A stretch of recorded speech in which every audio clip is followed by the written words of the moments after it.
अपन ने घातांक के नियम पढ़े थे, है ना। अपन जो ये जो पढ़े, ये जो क्वेश्चन है सरल कीजिए, क्या करना है इसमें, सरल कीजिए, सरल कीजिए।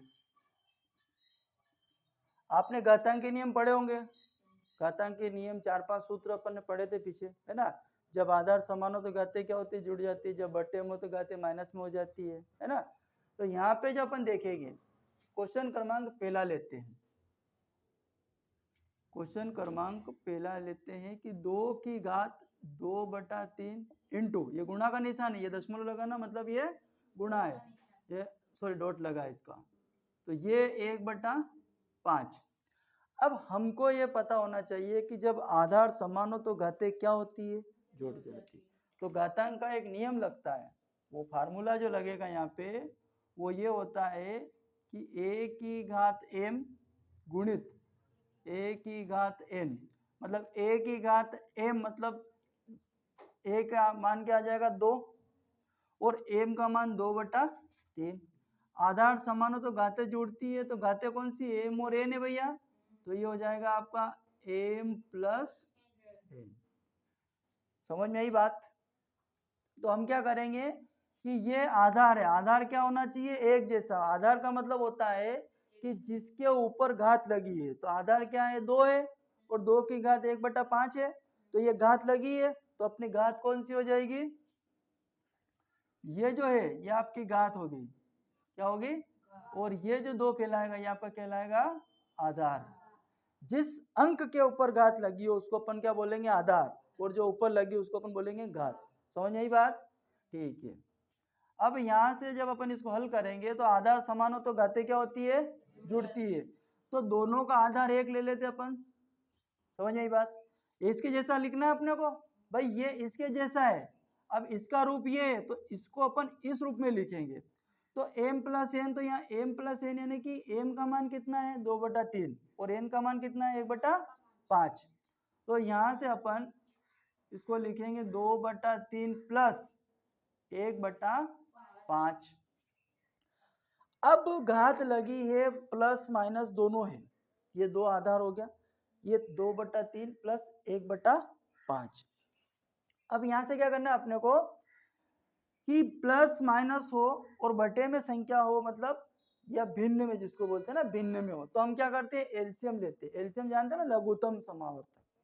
तो भैया 2/3 है प्लस 1 कितना है 5 है।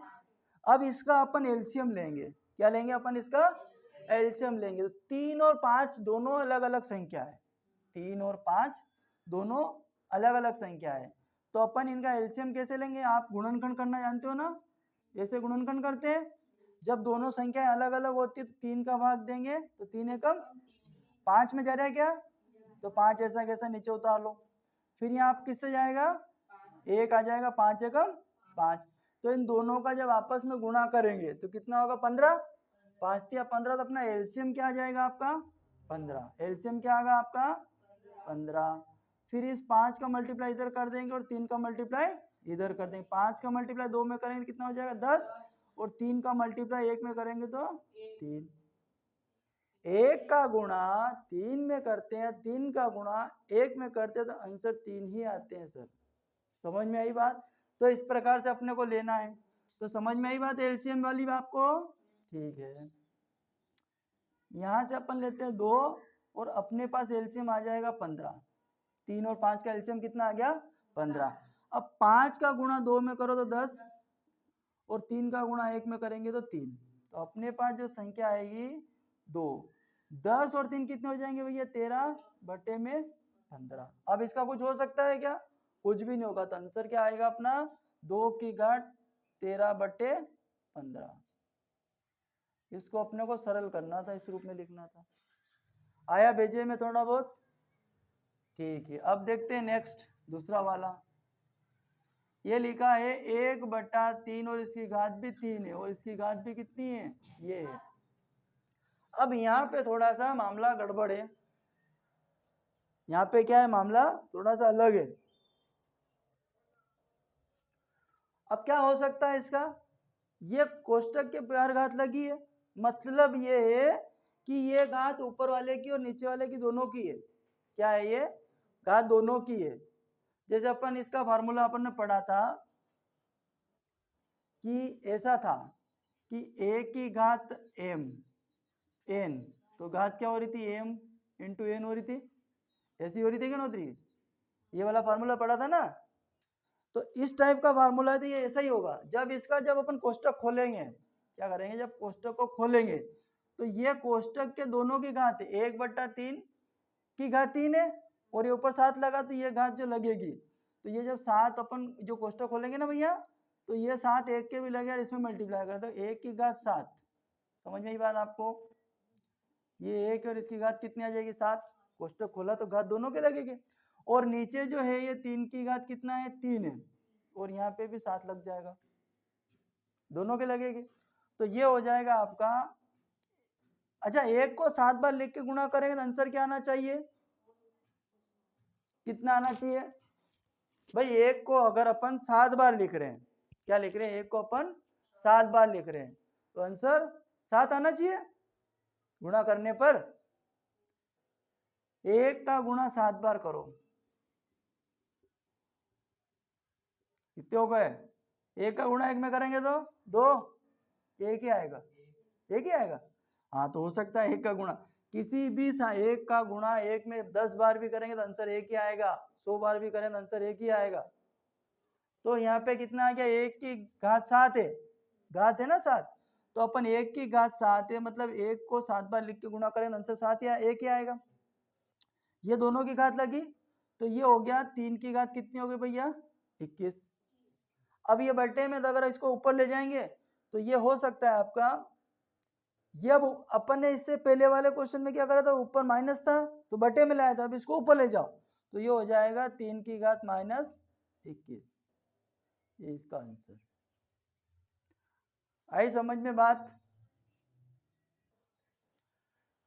अब इसका अगला क्वेश्चन आता है आपका तीसरा वाला। अब इस टाइप का है कि 11 की घात 1/2 बटे 11 की घात 1/4।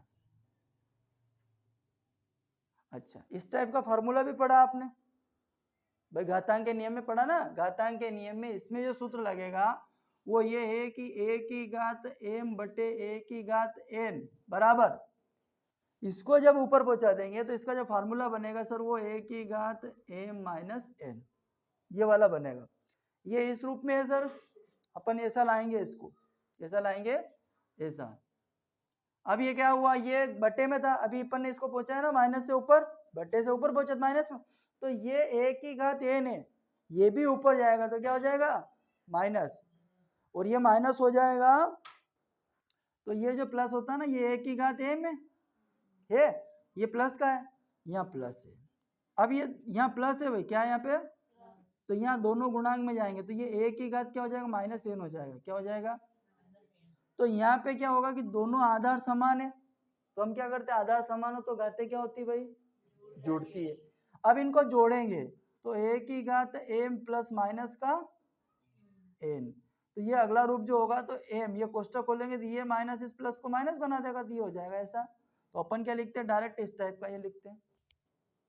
आई बात समझ में, अपने को तो केवल इतना याद रखना है, इतनी बड़ी रामायण नहीं रखनी याद, ज्यादा लोड पड़ जाएगा नहीं दिमाग पे, है ना, क्यों कृष्ण। चलो आगे देखते हैं इसको। तो अपन को ऐसा लिखना है भैया, तो ये अपन ने लिख लिया यहाँ पे 1/11, 11 की घात कितनी है 1/2 है, तो ये हो जाएगा आपका 11 की घात 1/2 गुणित इस 11 की घात 1/4 को ऊपर ले जाओ तो 11 माइनस 1/4, ऊपर ले गए तो घात माइनस में चली गई, चली गई। अब आधार समान हो तो घातें क्या होती है सर, जुड़ती है, तो 11 1/2 प्लस माइनस 1/4, थोड़ा बड़ा लिखते हैं, प्लस माइनस 1/4, और जब कोष्टक खोलेंगे तो 11 1/2 माइनस 1/4, अब इसके जैसा हो गया है ना। तो अब अपन क्या करेंगे, हमने बोला है कि या तो बटे में हो और प्लस माइनस हो, दो संख्या साथ में हो तो एलसीएम लेते, 2 3 4 जितनी भी हो, तो अब यहाँ दोनों का एलसीएम लेंगे, क्या करेंगे अपन एलसीएम लेंगे। तो एलसीएम जब लेंगे अपन तो यहाँ से आप इसका एलसीएम लीजिए 11, और 4 और 2 का एलसीएम आएगा कितना? 4 ही आएगा, क्योंकि दोनों का भाग एक दूसरे में जाता है, दोनों एक से चल जाएंगे ना। तो एलसीएम कितना आ गया आपका? 4। इस 2 का भाग इस 4 में 2 कितनी बार जाएगा? 2 दूनी 4, 2 बार गया। 2 का ऊपर गुणा करेंगे इस 1 में, तो यहाँ कितना जाएगा आपका? 2। फिर 4 का भाग 4 में देंगे एक बार, और 1 का गुणा करेंगे तो ये आपका 1 आ जाएगा। तो ये जो आंसर आएगा आपका 11, 2 में से 1 घटा देंगे तो 1 बचेगा, और बट्टे में कितना आ जाएगा आपका? 4। ये आपका आंसर। बोलो कोई दिक्कत है इसके अंदर? कोई डाउट? आया घातांक के नियम समझ में? ये सूत्र भी याद रखना, ये रिक्त स्थान में आते भी है, पूछते भी है आपसे। समझ आ गई ना बात? उतारो इन सबको।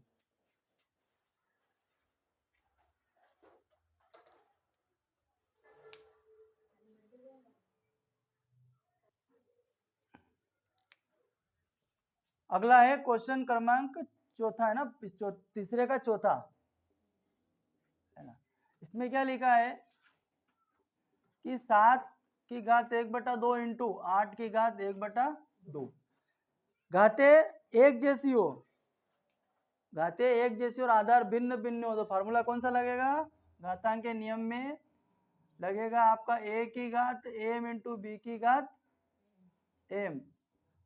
समझ आई बात? तो दोनों की घात क्या हो जाएगी? a और b की घात कितनी आ जाएगी? m। ये वाला फार्मूला इसमें लगेगा, सूत्र। समझ में आई बात? तो यहां से अपन लगाते हैं दोनों की घात एक जैसी भैया, तो 7 गुणित 8 और 1/2, तो 7 और 8 का जब गुणा करेंगे तो कितना हो जाएगा? 7 7 49, 7 8 56, 56 की घात 1/2। बस काम खत्म। ये इसका आंसर। उतार लो इसको।